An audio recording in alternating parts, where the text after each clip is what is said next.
Good morning. This is Sherry with Kendrick Cottage, and I just wanted to check in with you this morning. I have been harvesting and canning. I wanted to share my, I can't say genius, but a thing that my daughter, an idea she came up with this summer was to create a bean tunnel and put tomatoes in the same tunnel to help shade the tomatoes in the hottest part of the summer, and it seems to be working well. We've got tomatoes along this row. Now, mostly they are the cherry tomatoes. It was an experiment, so I didn't know how it was going to go, but I'm thrilled. And in the center, we planted a row of very wild flowers, everything from zinnias, marigolds, different types of phlox, sunflowers, daisies, lots of plants that attract butterflies. This is one of our favorites. It looks, well, it's a little bit worse for the wear right now, but it has been beautiful. I want to walk down this row with you. I'll go on this other side. It has just been wonderful to be able to come under this tunnel. You can see how shaded it is here. It is probably 95 degrees, and under this tunnel, it's very comfortable. I've got some beans that I've got to come out and pick.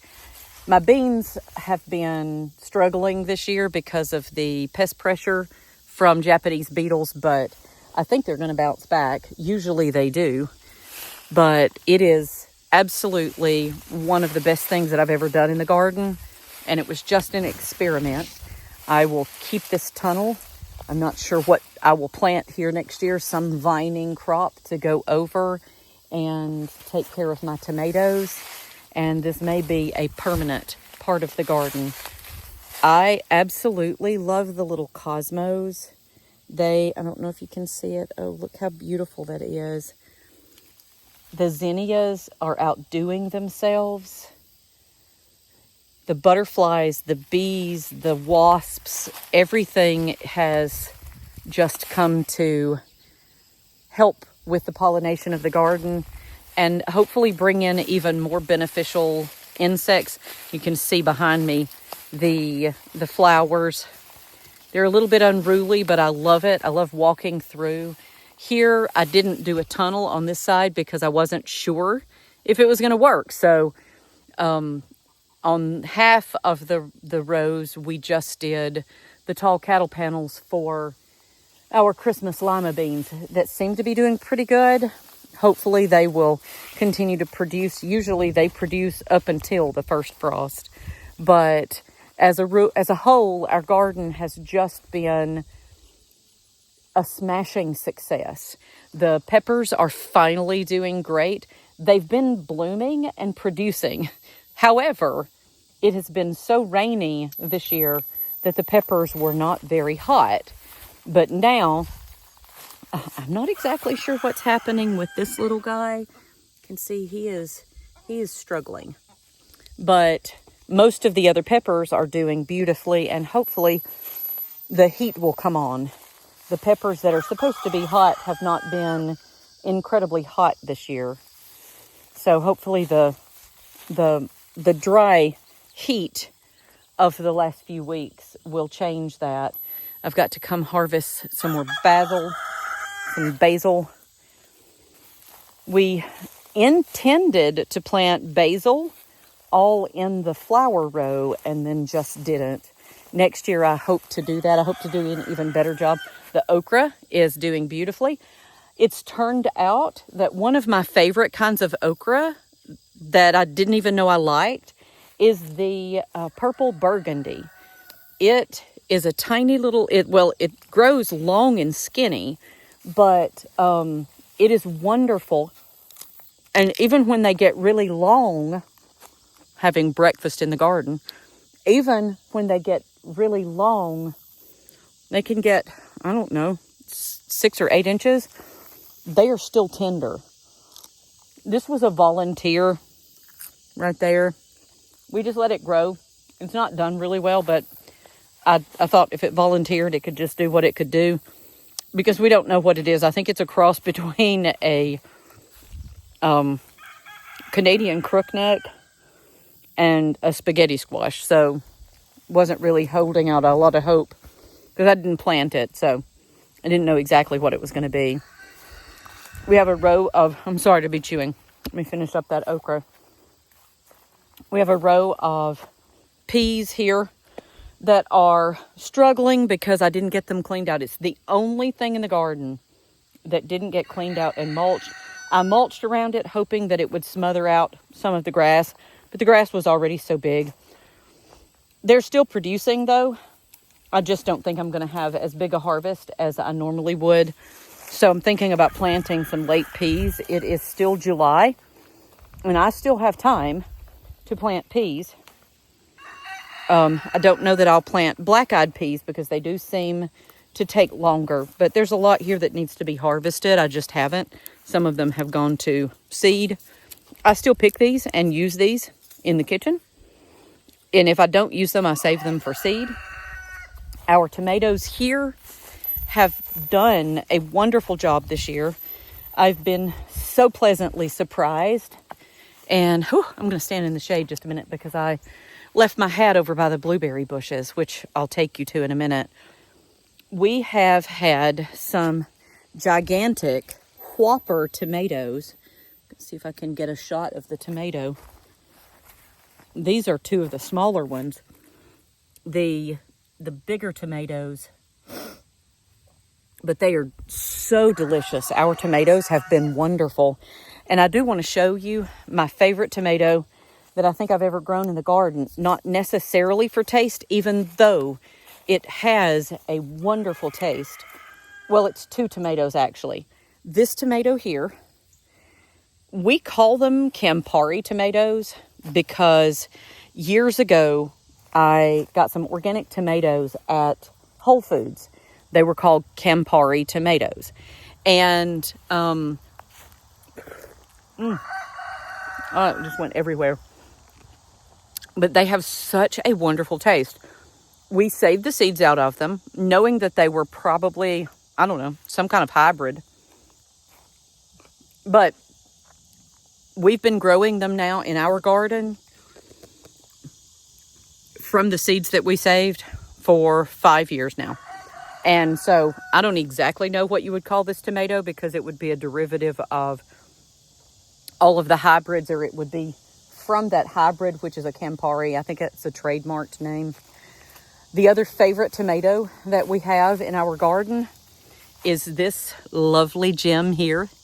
This is a tomato called Amish paste. And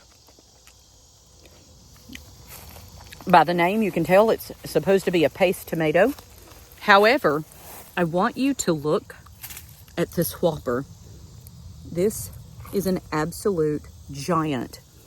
And it's a giant producer. It's gotten really hot. And I don't know if you can see here, but up in these upper limbs, there are a few blooms, not many, and no tomatoes. So beyond about right here, when the temperature got super hot, they stopped producing. I'm hoping to keep them healthy. Like these leaves are gone, but I don't see any signs of serious disease. So I'm hoping, there's a little bit, but I think they'll survive. I'm hoping to keep them growing and see how tall they've gotten.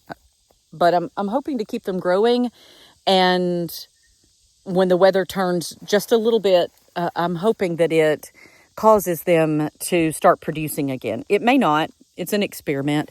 So I put more fertilizer around them. I've got to bring, oh, you're not looking down at the ground. My chickens continue to get out of their electric fence and come scratch out all of the mulch. So I've got to remulch. But I was telling you about these Amish paste. They are absolutely delicious. And you can see how there's no fruit on the Abe Lincolns. But the heat in Alabama agrees with these guys. And these tomatoes are magnificent. They taste good. They can be a slicer, but they have been the majority of my canning tomatoes. For the last few years, we've been growing Amish paste tomatoes. This is another row of sweet peppers, and I don't remember what they are. I can't remember. I don't know if this is just a mildly hot. No, that's just sweet. I can't remember what it is. Maybe an Anaheim. But I was picking blueberries this morning, trying to stay in the shade of the blueberries because it's going to be so hot. But my blueberry bushes are still loaded, and I don't feel like I have taken full advantage of them. But I just wanted to say hi this morning. And this is my late July garden. It's more beautiful than it's ever been. It's exciting that the weather has cooperated. Farmers depend so much on the weather. The weather dictates the type of year you have unless you're growing in a greenhouse. And I love the fact that every year it may be, like this year may be a tomato year. Next year may be a green bean year. Where we have the other vegetables in the garden. I breathed a pepper. Sorry. We have other vegetables in the garden, and we have a crop that we can harvest and eat fresh on the garden all year. We usually eat fresh on the garden till end of September at least. Sometimes the end of October, depending on the turn of the weather. And every year, one crop or other seems to be prolific, where we preserve more of it than other years. Last year, the prolific crop that we preserved was tomatoes, not from our garden, because our garden really struggled in the heat last year. I got tomatoes from neighboring farms.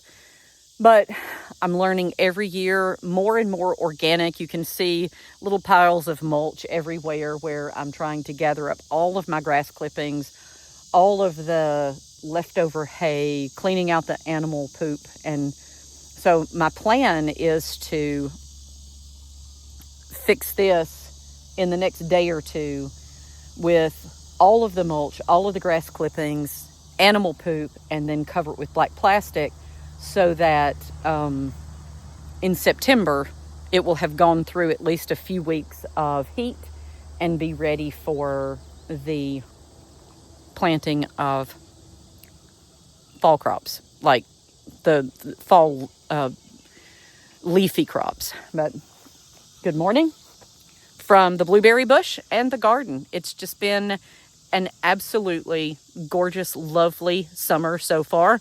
Looking forward to the rest of it and to the rest of August, which will be a heavy harvest month for us. Have a good day.